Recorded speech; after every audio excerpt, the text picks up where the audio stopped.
Hey guys, Aaron here, back in the garage with the Lotus Elise S1. This is 1997 right-hand drive, and as you probably saw in the previous videos, I just did an entire suspension refresh on this thing. Now it really needs an alignment badly, so I am going to try to figure out how to do a DIY alignment.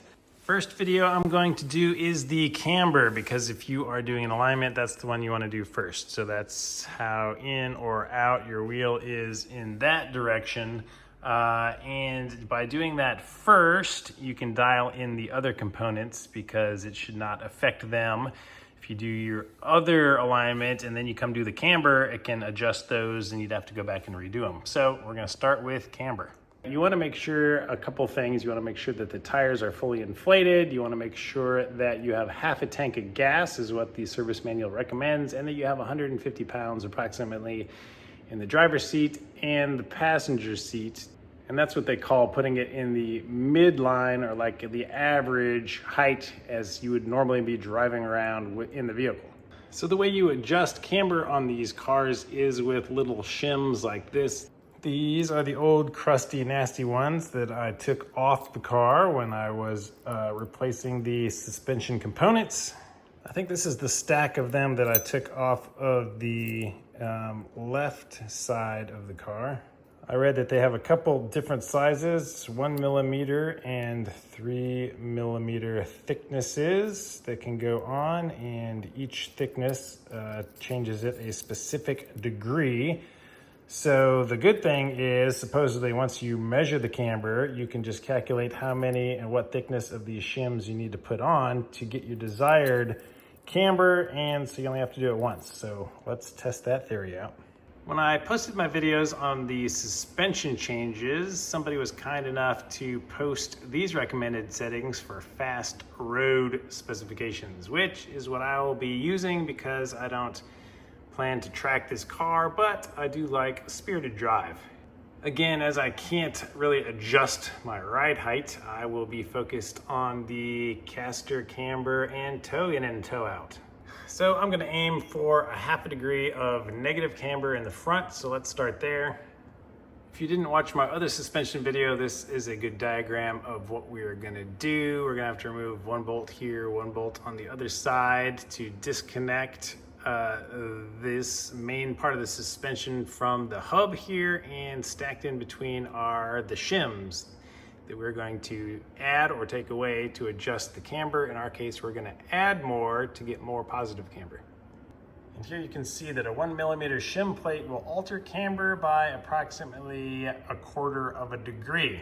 So the very first thing you want to do is make sure the car is parked on a level surface, which mine is not yet. You can see I use these little curbs to lift up the front just a hair so that I can get my lifting points for my lift under them, because all of my cars are fairly low.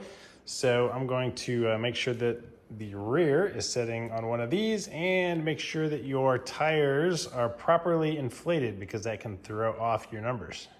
All right, I just got some air in the tires, got them sitting level. It's actually not suspended. I just have that there because I'm going to be lifting it up soon, probably, to make adjustments. So we're going to take our little camber tool here, and like I said, I got this on Amazon. I'll put a link in the description. Used my post to level it, so something that is correctly vertical. You can see our little bubble is right there in the middle. So I'm going to take it over here to our caliper, and I'm going to apply it right here. I'm going to do this with the wheels on just because it's easier and I can get through the tire. So we can see our negative camber adjustment is right here. We can see it is just a little bit more than -3 there. Coming over and checking our right rear, it is even worse at a little over 3.5. Here is my front right, and it is around -2 degrees, so that's better. I was actually more worried about the fronts because I took out a whole bunch of plates and only put in the new ones, figuring I would have to adjust it. In the front left, we have over here around 1.5. these are the geometries specified in the manual for the rear suspension. And these are the geometries of the front suspension, again, out of the manual. So you can see for the Camber here, they want almost nothing, negative 0.1 to positive 0.1 with a maximum of 0.2 degrees. So pretty much 0, which is not what I'm gonna do. So here's a good diagram out of the manual describing camber. Camber is the angle like this of your wheel. If it's, the top of it is slanted in towards the car, like in this diagram, this is referred to as negative camber. If the wheel were to be going like this with the top going away from the car, that would be positive camber. And the manual, of course, states out that before any measurements or adjustments are made, make sure that the vehicle is in its mid-laden ride height. So approximating a driver and passenger and a half tank of fuel. So either somebody's sitting in the car or weights sitting in the car to simulate that. Some people usually set it up with just a driver in it, but you know, do whatever you want. All right, so here are my negative cambers if the top of the screen is the front of my car. So we'll do some math. If a 1 millimeter shim equals 0.25 degrees, and the goal of our front is to be at negative 0.5 degrees, we need to lose 1 degree. So if we extrapolate this, 4 millimeters is going to be 1 degree. So we're going to need to add 4 millimeters here. So we're going to add 1 3 millimeter shim and 1 millimeter shim. Over here, to get to negative 0.5, we're going to need to knock off 1.5 degrees. So it's going to take us 6 millimeters to get to 1.5 degrees, or adding 2 3 millimeter shims. With all the pesky math out of the way, let's get the wheels off of this and knock it out. Yes, I admit having a lift is kind of cheating, making it a lot easier, but also is going to help you guys see this better. So you can see that these are the shiny new shims that I added when I did my suspension. Here's one bolt here, and the other bolt on the back side of this steering arm that we are going to be disconnecting to add our shims. You're going to need a hefty 8 millimeter hex head socket to get this thing off. And you'll also see that getting a ratchet on here could be tough, so you might want to turn your steering wheel to the left for the left side of the car, or the right for the right side, so you can reach it. This side over here is more accessible right now. So let's reach behind here and make sure that's fully seated in there so you don't strip it. And since I just did mine recently, it's not too bad. Yours might be really seized up if it's old. Spray some PB Blaster in there, whatever you need to do.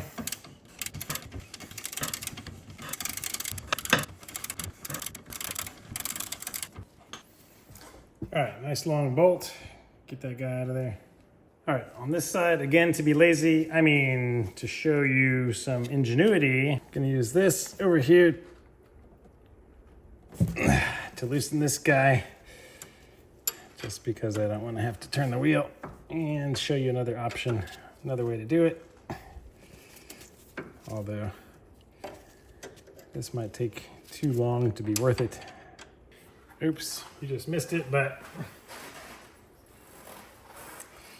these two shims just fell out by me loosening it. So when installed properly, you only have to remove one bolt, loosen the other one, and this one fits in where this bolt was and then goes down on top where the other one was.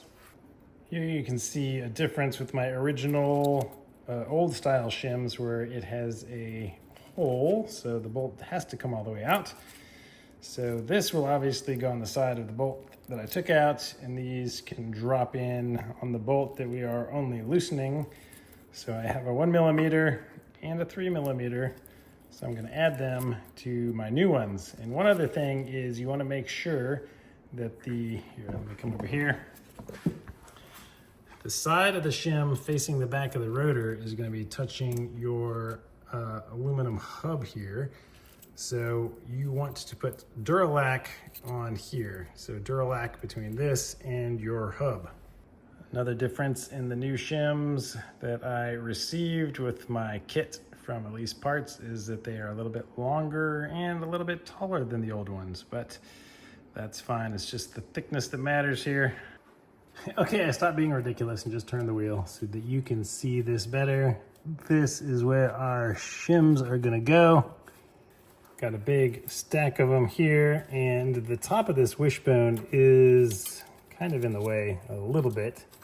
So I might have to drop the ones that are going further back in first, hold them in place, and then drop the ones in closer to me over here. And before I put this one in, just for your viewing pleasure, I'm just going to show you how it's going to go. So that one's going to go in here. As soon as I let go of these, they're all going to fall back out there. So I'm going to go get some Duralac, put it on here, and then drop that one in. Let's see if I can leave those in place. All right, you guys stay right there. All right, I got my Duralac green here, and I'm gonna wanna get a rag here too, I know, because this stuff is gonna get all over me. But just wanna show you what it looks like, best practices and whatnot. And this stuff, so if you don't know, is to prevent corrosion between any of these parts that are touching your hub. So we got him all coated. He's gonna be the last one.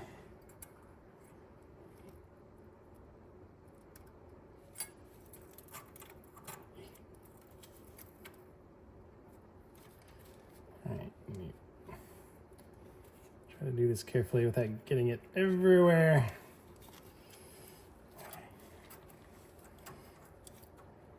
All right, got our shims lined up. Take our original bolt and stick it back in the back part of our control arm. Uh-oh. And you might need to turn the steering wheel back to the right some, because this bolt is now up against the spring of my suspension and is a little bit too long to fit back in there. So you guys get to see all of the mistakes and everything too. So let me turn the wheel a little bit. Hopefully those don't fall off.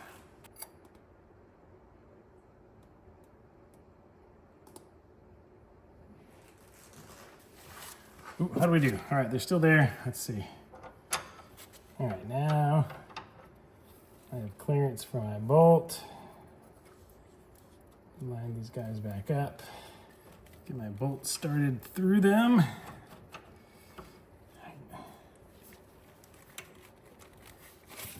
All right, those should be good. All right, so while I can reach this bolt, I am gonna torque it down. The steering arm to the hub carrier is 45 Newton meters for that bolt. All right, 45 Newton meters.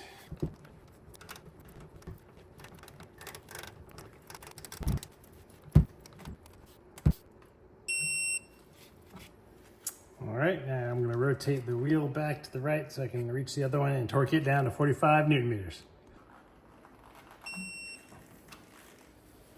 All right, let's throw the wheel back down and check our camber now. Okay, moment of truth, car's back down. Let's see what we dialed up here. Let me try to get it over here. Oh man, that looks like it is right on negative 0.5. Wow, perfect. All right, yay math. All right, so for the right side, I was gonna add 2 3mm shims, and I did, and it turned out to be just under half a degree. It was more like 0.25 degrees.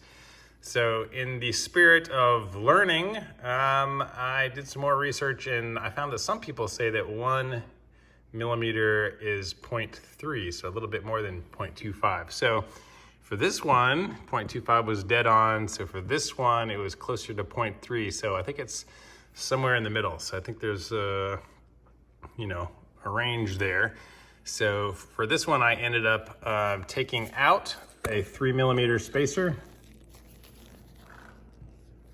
and adding two 1mm spacers instead to get an extra 1.5 degrees. So going to the rear wheels, what I'm shooting for, the spec calls for negative 1.8 degrees camber, so I'm gonna call it 1.75 just to make my math easier. It's close enough. So for the left rear, I want that same 1.5. So I'm gonna do the same thing. I'm gonna add a 3mm and then two 1mm. So a total of 5mm to get my 1.5. And on this side, I need 2mm, so a bunch. So for this side, I'm gonna add a 3mm, a second 3mm. So our new math over here tells us the 6mm is gonna give us somewhere between 1.5 and 1.8. So since I need two over here, I'm gonna add the two 3mm, and then I'm gonna add one more 1mm. And that should put us right where we want it. All right, this is our rears. It's pretty much the same thing. Here are the shims right here. Same two bolts, one on each side of this to remove. To get to where we're gonna add the shims. So you can see here, this shock is more vertical here and not quite as much in the way, which is good because you can't turn the rears. The rear one is really easy to access to get off. This one over here, I had to take a big 8mm hex key, get it started to break it, and now we can loosen it. So this one again, I'm not going to take all the way out. I'm just going to loosen. And then once this gap opens up, I'll go ahead and throw in a few more shims.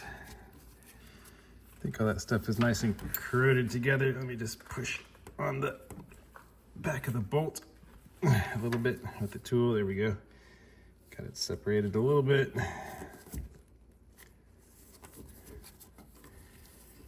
That's better. There we can see it starting to separate. So it looks like there's only two little 1mm shims in there. And if you watched my alignment video, my suspension video, I never adjusted these. So this is how it was when I got it. So make room to slide a couple more in. All right, so I pulled these out so you can see what they look like. Little issue for me. So these are the shims that I got with my kit from Elise Parts. I have 4 1mm shims, it looks like, and 2 2mm shims. So I guess I'm gonna divide these up to get even camber, and we'll have a little bit more than 1.8. Because in comparison, these are the shims for the front, and they will obviously not work. Okay, so let us adapt with what we have to work with. So originally I wanted to add 5mm to the left, 7mm to the right. That's a total of 12, if my math is correct. So we wanted 12, but we have 8. So we're just gonna have to drop off 4mm. So let's see what we do. We know we're gonna have to have negative 1.5, so let's see what happens if we aim for -2. With -2, we want negative 1.25, so we're gonna knock one of these out. This is gonna go down to 4. And we're gonna knock this out, and that's gonna go down to 6, which is a total of 10. Can't do that. So let's try negative 2.25. At 1.25, we need to drop 1 degree, which is 3mm. And over here, we need to drop 1.5 degrees, which is 5mm. So 5 and 3 is 8. So I guess we're gonna go negative 2.25, which is fine, a little bit more aggressive. So we have to do the math on these since we have different sizes of these now. So I guess I'm gonna need to put both of my 2mm on this side and one of the 1mm, and then I have 3 1mm shims remaining, so they will go on the left. So just like with the fronts, I'm gonna put just a hint of Duralac green on the one that's gonna go against the hub. And I'm gonna drop him in last because again, this ball joint is a little bit in the way. So I have to put the ones closest to the inboard part of the car in first. So let me start lining these guys up and dropping them in.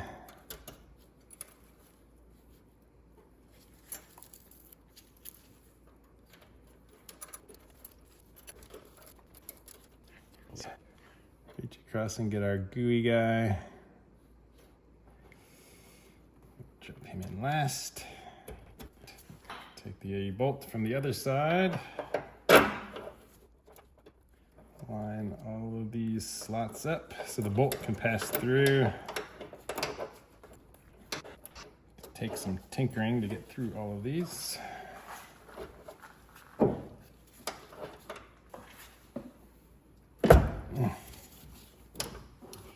So this thing can move around on you. You might have to lift the assembly up to realign your bolt hole.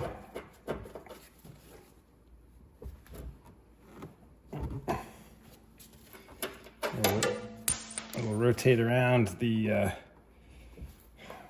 pivot bolt up here. It's not physically difficult, just takes a little bit of patience and perseverance. And there we go, I got it started. Just gonna thread it in by hand. And then I'm gonna torque it down to 45 Newton meters. All right, got that set for 45. And I have just enough access to get to this one. I'm not gonna be able to get my torque wrench onto that one, I don't think. So I'm going to have to get a feel for it and try to replicate that on the other side.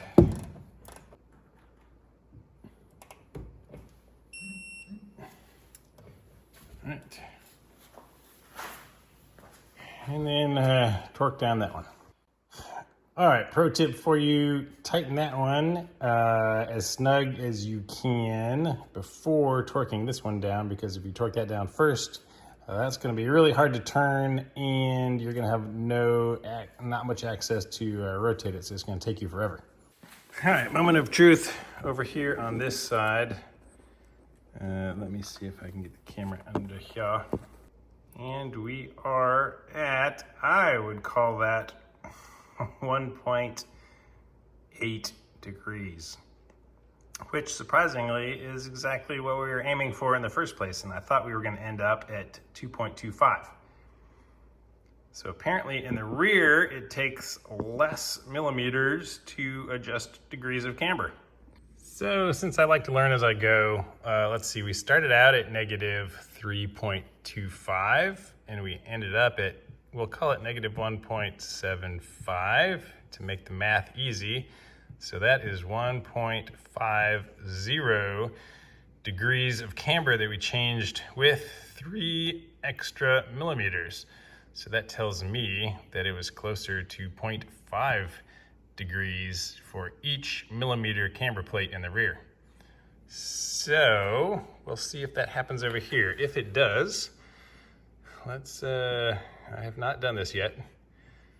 So let's see, 3.75.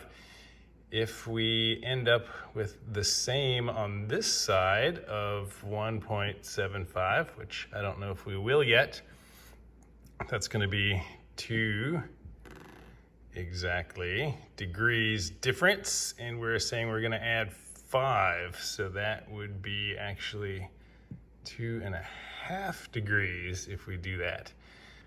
So if this math is accurate, what I might want to do is change this to only adding 4 millimeters so that we only change it to 2 degrees. Yeah, so I'm gonna put in 4 millimeters and see if our past experiences translate to our future. All right, drum roll, big finale. Let me get this on a flat surface of our rotor. And, oh man, that looks like negative 1.8 to me. Wow, great job. So I do think that that just proved my theory that the front 1 millimeter plate is 0.25 to 0.3 degrees, but for the rears, 1 millimeter equals half a degree. So a big difference in the rear. So at least for my suspension with my parts and my components, these are the numbers that I got, and we showed the actual results. So let me know in the comments if you found something differently on your Elise or if your numbers line up with these. And anyway, give the video a thumbs up, guys. Hopefully it was helpful. Make sure you subscribe to the channel. I'm gonna have a lot more Lotus Elise content specifically for the Series 1. Mine's a 1997 right-hand drive here in the US. It's been a lot of fun. I can't wait to get the rest of the alignment finished and get it back on the road. Stay tuned. The next video, what I'm about to do right now, is figure out how to do the tow. And that is gonna be the big one and a little more difficult than the Camber. I don't know if it's gonna be more difficult, but it's gonna be more difficult to set up because I'm gonna do the string method with the string all the way around the car and actually have to do physical measurements and won't have a cool little level tool to do the work for me. So thanks for watching again, guys. See you on the next one.